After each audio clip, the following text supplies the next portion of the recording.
Welcome back in, ERB sports fans, to another video. In this video, we are going to go over the IndyCar picks. Now, I know I haven't made an IndyCar picks video in a few weeks.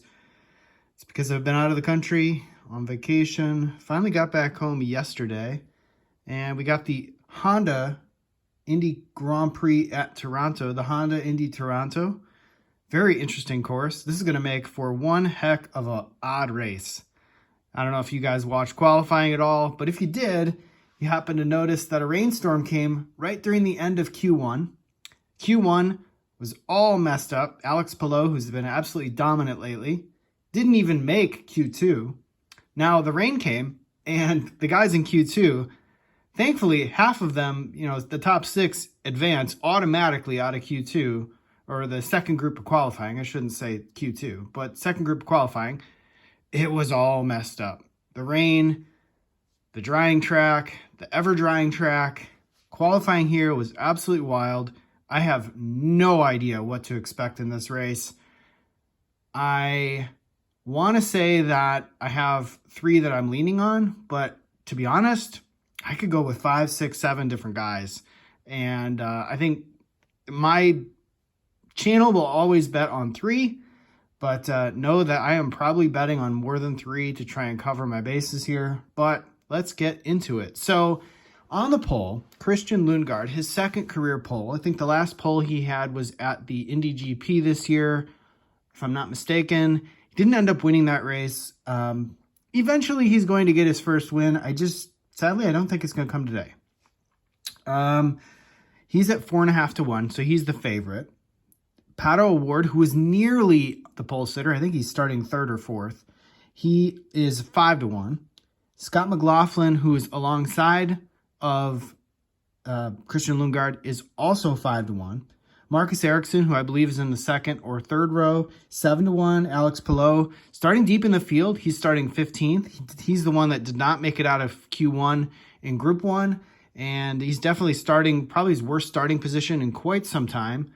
He's been on an absolute tear lately. Had I bet on the race at Mid-Ohio, he would have automatically been one of my 3 picks.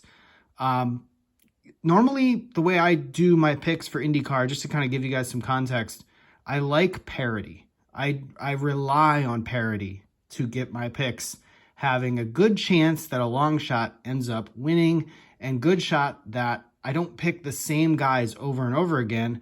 And hopefully then, by doing so, one guy wins one race, then I don't have to worry about picking him the next race, because that's not usually what happens. Usually you end up with a different winner every race. Well, Alex Palou has wrecked that curve royally. He has pretty much dominated the last quarter of the season.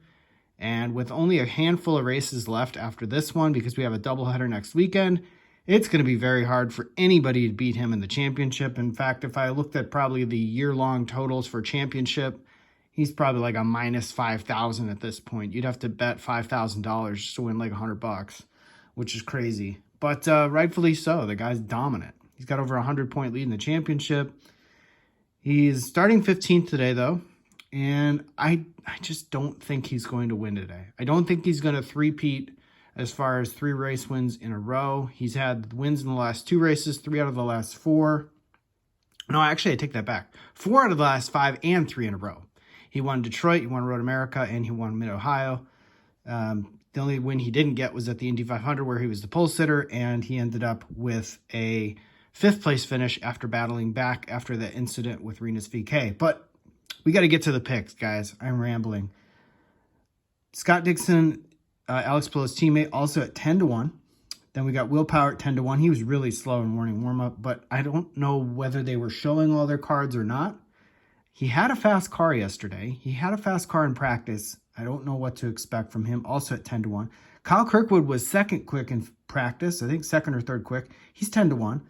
Joseph Newgarden was third quick in practice this morning. He was 14 to 1. Felix Rosenqvist stopped early in practice this morning, also at 14 to 1. Colton Herta, 18 to 1. I skipped over Romain Grosjean. I don't think he's going to get a win here today. The guy's head just can't get out of his own way.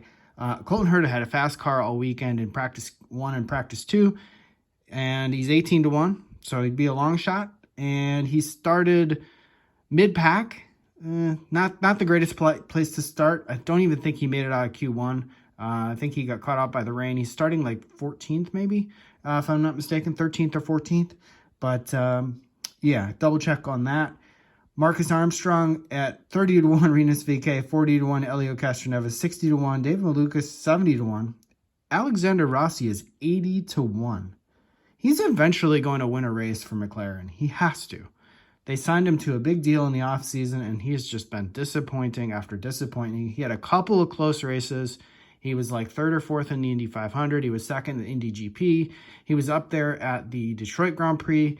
I expected him to do better at Road America, and he didn't really do very well at all. Got Callum Ilott, 100 to 1, Graham Rahal starting dead last, 150 to 1, although he was sort of quick in morning warm-up. Jack Harvey, 150 to 1, Ryan Hunter-Reay, Tom Bloomquist, Santino Ferrucci, all the rest of these guys, I just don't think they have a chance to win unless there's an absolute weird strategy. The rain comes. The track was drying this morning during practice. The track was wet during qualifying, like I said, at the end of Q1 yesterday for Group 1.